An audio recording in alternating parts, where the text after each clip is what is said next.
Hi and welcome to this edition of Out the Box. My name's Paul. Today we're going to have a look at what is in this blue Ruijie box. These are the RG-EST100-E wireless bridges. So if you've not seen some of the other wireless bridges that are out there, the EST350 and the EST310, these are the smallest entry level that we have now, and we'll just talk a little bit about them as we go along. Not meant to be a great technical overview, but does show you what you get in the box and how it all fits together. So first off, okay, if you heard me about Ruijie before, why am I excited? Warranty card. Why? Because you get 3 years of warranty with Ruijie, so that's a fantastic starting point. You're going to get a user guide. The user guide actually has some fairly good, useful information on how this all fits together, and a little bit about the app and everything on the other side. Again, why am I excited about the user guide? All of the Ruijie products, whether it be wireless access points or bridges or switches, are all managed from one central cloud portal. That portal is lifetime free. There's no software to install locally. There's no software to or hardware to run either. It all runs in the cloud. It's a matter of scanning a barcode and off you go. So it is a really, really simple, easy to use solution, which is why I love this so much. You are going to get a couple of drilling guides here if you want to fix the little PoE injectors, which we'll talk about in a moment, to a wall. All right, you are going to get some zip ties, which we'll talk about in a moment.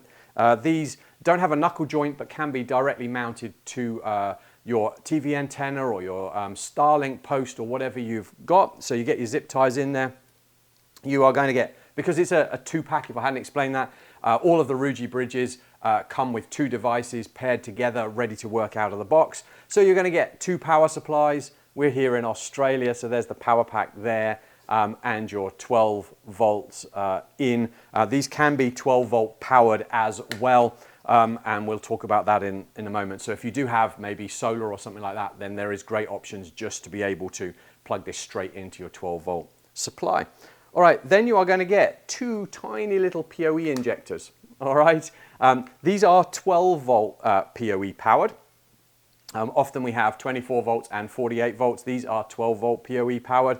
So these are tiny little converters. Let me just show you here. You're going to take your little mains in, which is going to come from your power adapter. Remember, that doesn't have to be up on the roof or where you're going to mount that. That's going to be just where there is power, because you're then going to connect up this port here to your switch or your Starlink Ethernet adapter or your current router. All right, and then from the PoE port, then you're going to run an Ethernet cable out, and that Ethernet cable can be up to 100 meters, and that will actually connect to the device itself. So power can be a long way away from the device. So you're going to get 2 little 12 volt PoE injectors in there, and then you're going to get 2 of the devices themselves. So these are slightly different to the other bridges that Ruijie have. These are 2.4 gigahertz. They're good for probably about 500 meters or so. Do head on over to our YouTube channel a little bit if you want to see some performance reviews of the distance we can get on these. So if you're looking for less than 500 meters and you live in probably not a metro area where there can be lots of other people using the 2.4 gigahertz frequency, then these could be a really good option for you. They do 100 megasecond, so in realistic terms you're going to see around about 92 megasecond if you were to do a speed test.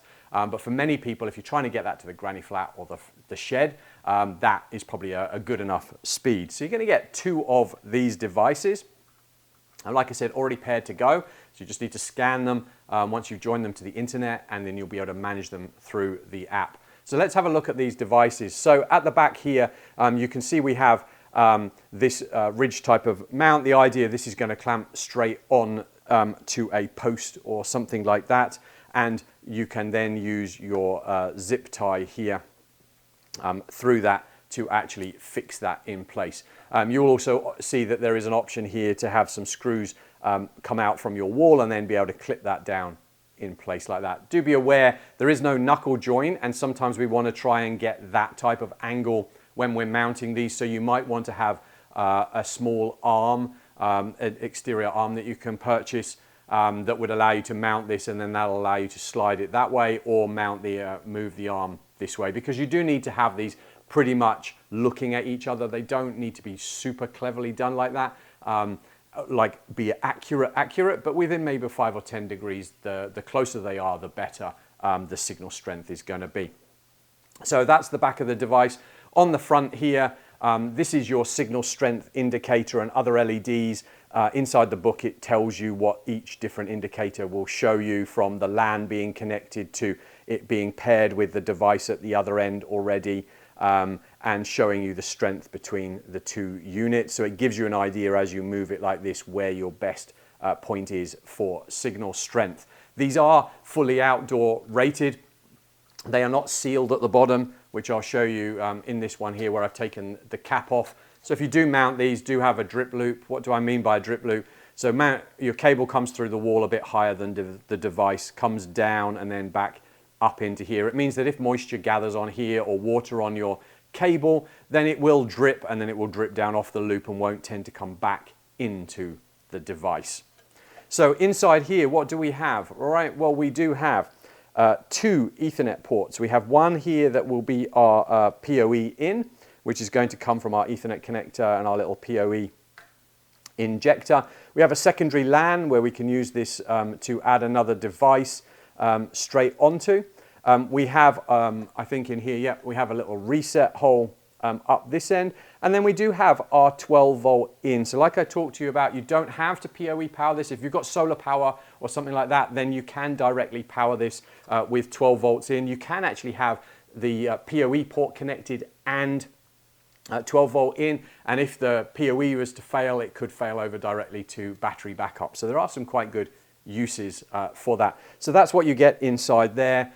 Your clip here, or the base, once you put your cables, will go in like this. So that really all there is to the unit. Like I said, you're going to get 2 of those.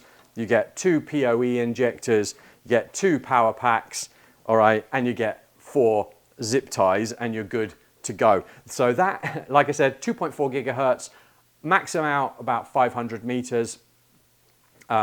Make sure you're not in a heavily Wi-Fi used area. This probably won't be the right choice for you. If you're slightly more rural, it will be good. You're only going to get between 90 and 100 megasecond on these, but they're a great cost price, so could be really good option to look at. So that has been the Ruijie RG-EST100-E. Do head on over to our YouTube channel. We've got plenty more box openings on wireless, network and firewall devices, how to set up a Ruijie network, how to extend to another property using Ruijie. So why not have a look there, subscribe and stay up to date.